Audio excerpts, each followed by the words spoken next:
rock it now. What's up, people? What's up? What's up? What's up?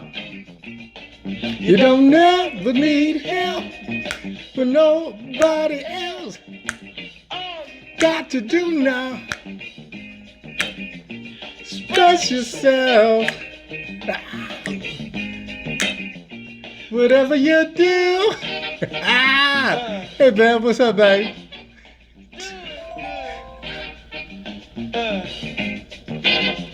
Whatever you do, Lord. Do it good. Alright.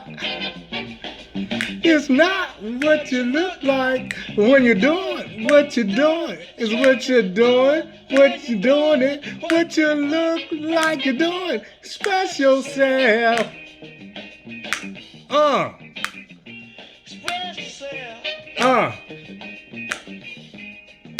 We're doing it on the moon. Hey, in the jungle too.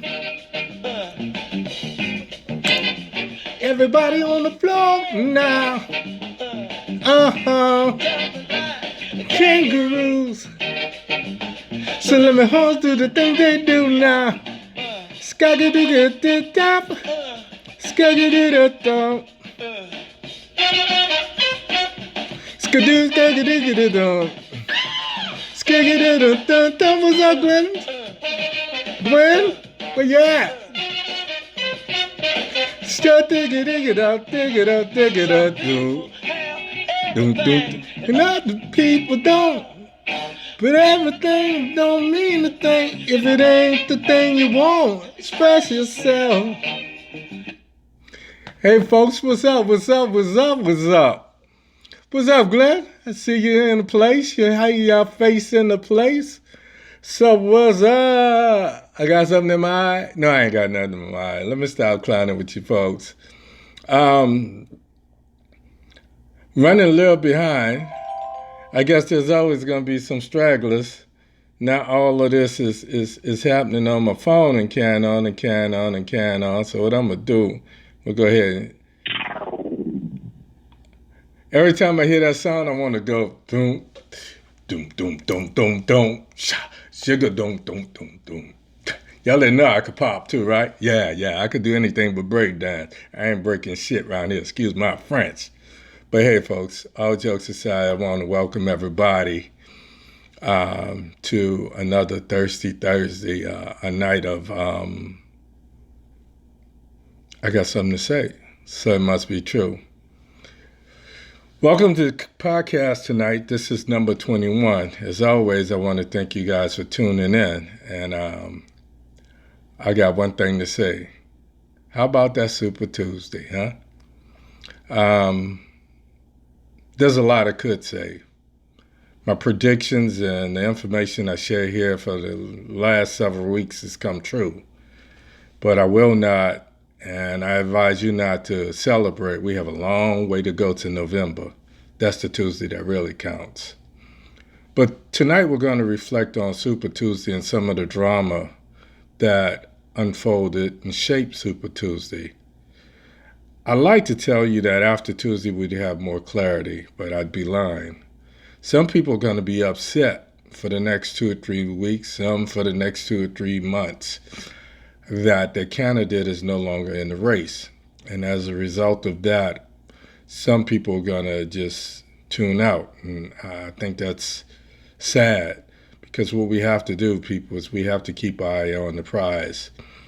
Hopefully we can get back together quickly and get past the things that separate us and focus on getting our country back from 45 and his minions. So without any further ado, tonight's podcast is it's called Super Tuesday, and then there were two. Let me know if you guys have any problems or what have you, any technical problems. I'm looking at you, Glenda. I hope it cleared up on your phone or what have you. Anybody else having a problem with my image is blurring up or my voice not coming through or whatever, give me a, okay. Are we good? Thumbs up. Okay, I'm assuming that everything's good, so I'm gonna move on. If we look at South Carolina and the Super Tuesday, we'll do a quick little recap. First of all, let me just take a minute to say I told you so. I told you what would happen, but I had no idea just how right my predictions would be.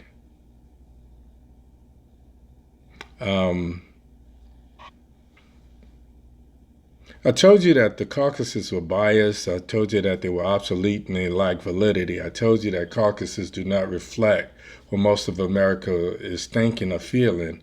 And again, Super Tuesday and the South Carolina primary proved that. Moving forward, we have to remember that caucuses can best be described as 100 people from um, Beverly Hills trying to represent all of Los Angeles, Long Beach, Watts, Compton, and the Valley. In other words, they're grossly inaccurate. Glad that cleared up for you, Glenda. Super Tuesday primaries. The primaries, on the other hand, is giving everyone a chance to express their voice through their vote. Amazingly, I told you that South Carolina, even with its divisive Southern heritage, would better represent the diversity that is America.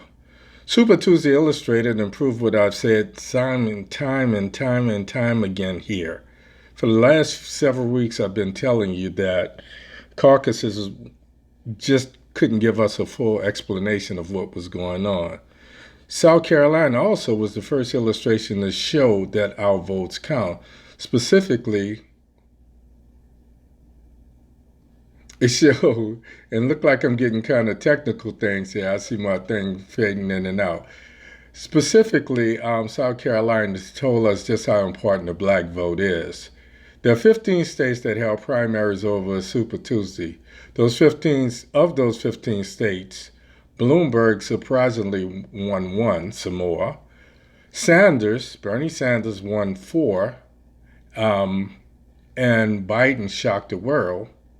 He shook up the world and won 10. Who would have thunk it? Not even me. And I've been supporting him since 2017. How does this process work? Admittedly, the democratic process is convoluted, is conflicted. I hate it, and I'm sure you do too.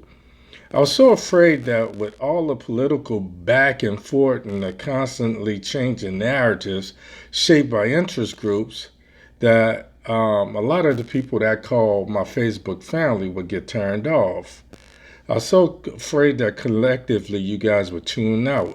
I applaud you for sticking in here with me. I applaud you for listening to me every week, but we're not done yet. 1,991 delegates is the magic number. You've probably heard it 1,000 times by now. It takes 1,991 delegates to become the Democratic nominee for President of the United States.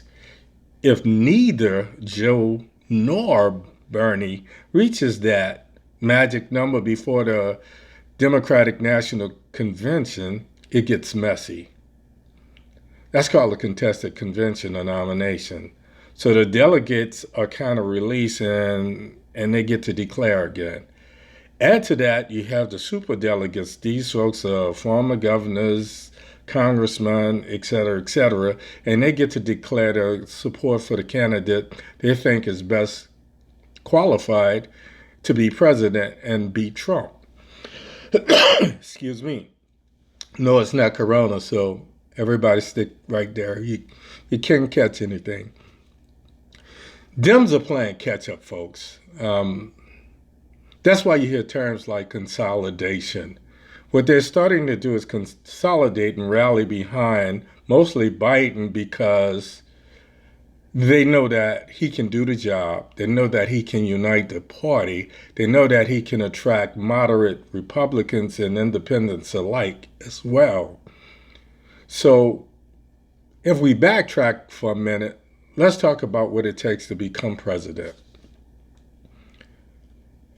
The qualifications for becoming president is simple, but it's complex. It's simple in that you only have to be 35 years of age. You have to have name recognition. People have to be able to know who you are. You have to have the money and resources to put boots on the ground and campaign. You have to have a message that people can relate to, people can believe in, and that kind of resonates with people's spirits. Lastly, you have to have something that proves you have the experience to do the job.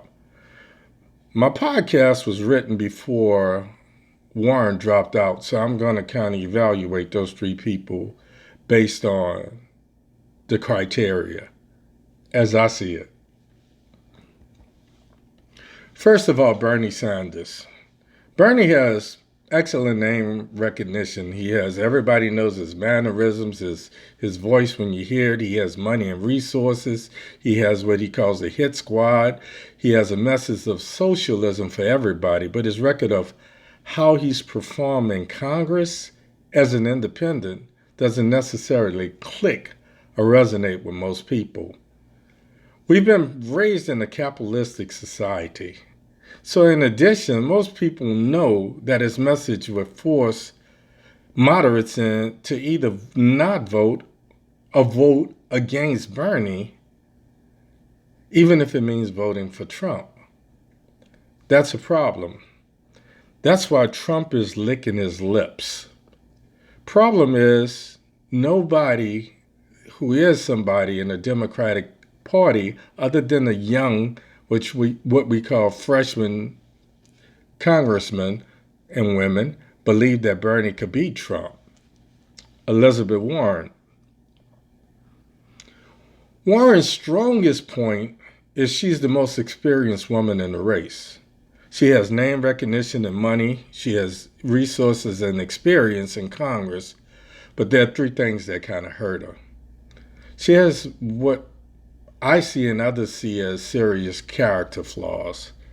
The main thing was she lied about being Native American. That really hurts to Native Americans. When you have everything that was once yours taken away from you, and some of them can't even vote, then somebody steps up and says that, and then you catch them in a lie, and they go as far as taking a DNA test and then offering you some flimsy excuse or apology. It just kind of destroys what anybody could think about you. Then to add insult to injury, she didn't fight for Native American rights while she was in Congress, be it in Oklahoma nor Massachusetts. And then she has a tendency to capitulate or stand down when the going gets tough, and she votes with the status quo. That, again, I think is, in my opinion, is character flaw.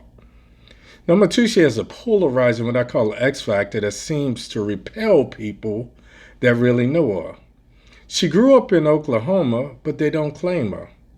Other than the women who just want to see a woman become president, Warren seems unable to connect. Despite all the money and resources, she couldn't sway the masses and failed miserably.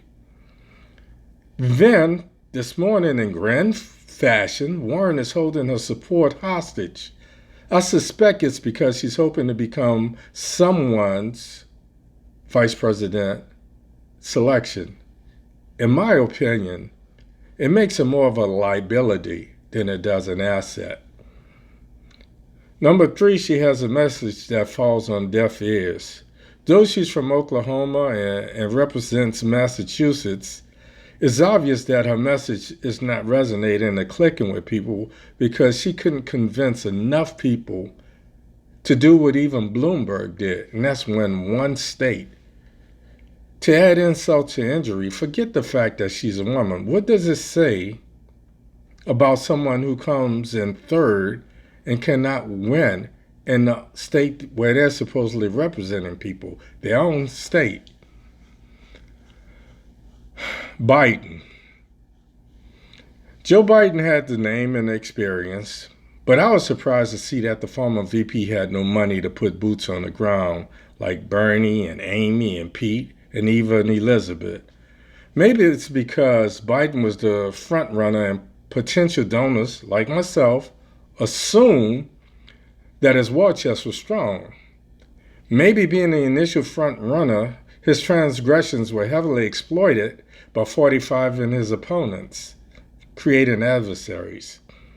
It's no secret that Biden's greatest asset is, as President Obama's vice president, Joe Biden did so much more than what Mike Pence is doing now.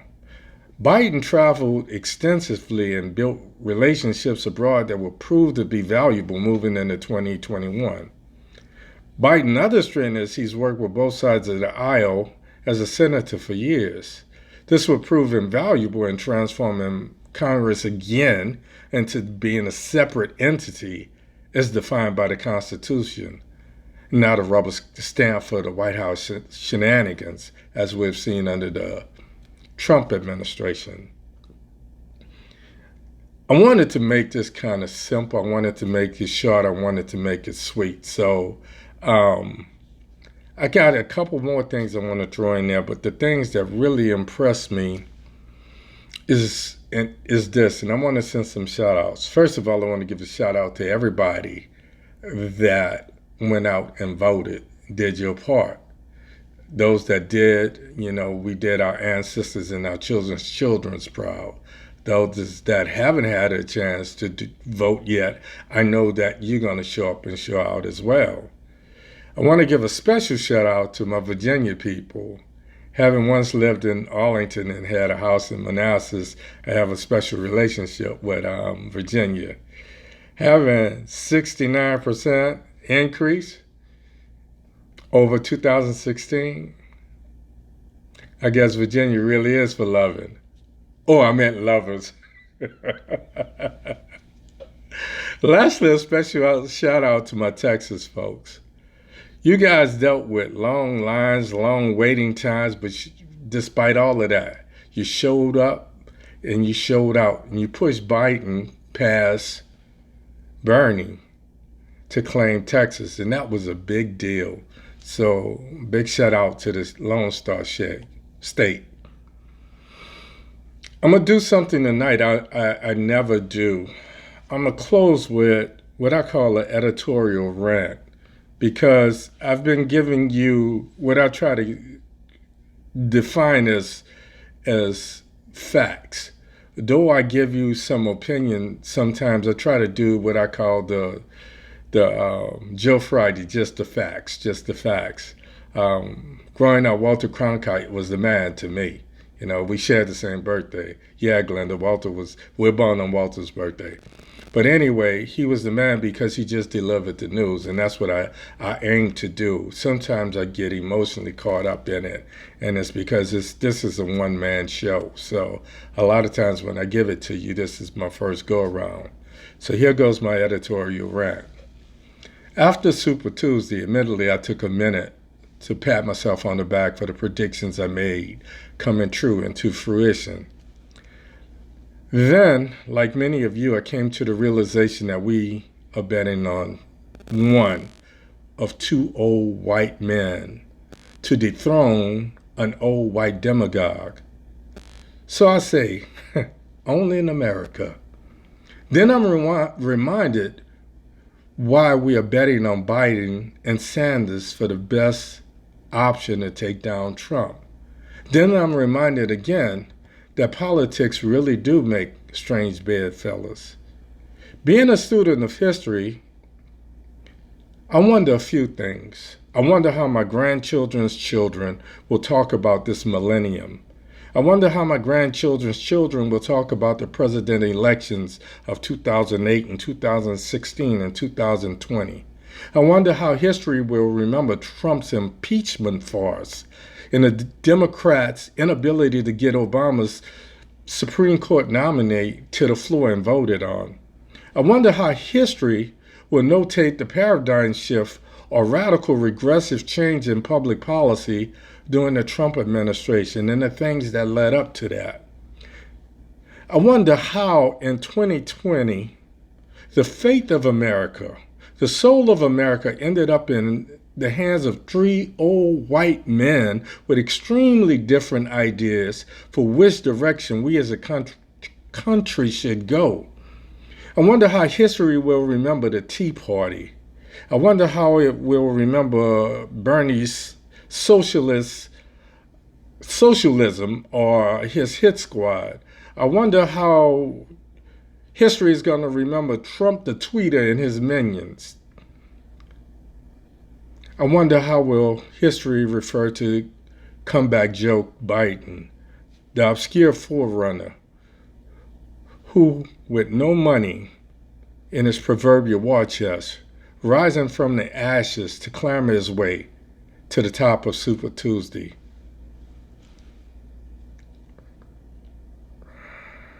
In closing, folks, I just want to say one thing is probably for certain. No one will remember a one-man podcast who reflected on history to make predictions, who reflected on history to analyze political strategies and subtleties, or the people who supported him week in and week out. Tune in and every Thursday, hear him say, "It's Thursday, I got something to say, so it must be true." As always, in parting, I want to thank you all for your time, your attention, your support. And as always, I hope to see you next week. Same Baptiste channel, same Baptiste place.